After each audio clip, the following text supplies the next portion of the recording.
En ce moment, il y a des jours où on changerait bien de planète. Si c'est aussi ce que vous vous dites, embarquez avec moi dans le Caudron Simon F. Andry de Saint-Exupéry, histoire d'aller faire un coucou à votre part d'enfance. Mais est-ce bien les enfants que le pilote humaniste a voulu apprivoiser avec son récit ? C'est la grande question que se pose le Musée des Arts Déco, MAD pour les intimes, jusqu'au 26 juin prochain. En effet, dans le monde encore en guerre dans lequel est publié le récit, les commissaires de cette excellente exposition s'interrogent.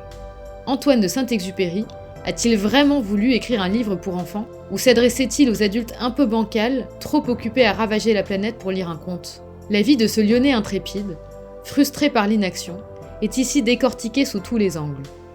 Écrivain, il l'a toujours été, en témoignent de nombreuses lettres échangées avec le reste de sa famille.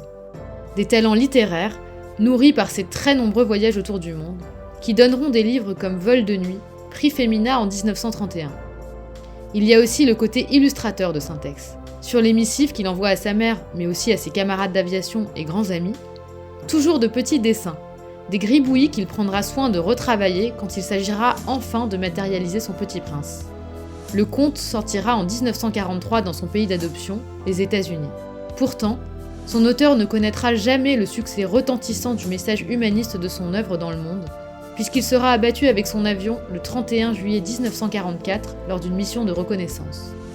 Saint-Exupéry serait sans doute ébahi de savoir que cette histoire, tirée de ses 3 jours dans le désert libyen suite au crash de son avion en 1935, se vend chaque année à plus de 5 millions d'exemplaires, et ce, dans plus de 500 langues. Il serait peut-être un tout petit peu plus estomaqué de voir que beaucoup d'adultes de cette planète n'ont pas retenu le message.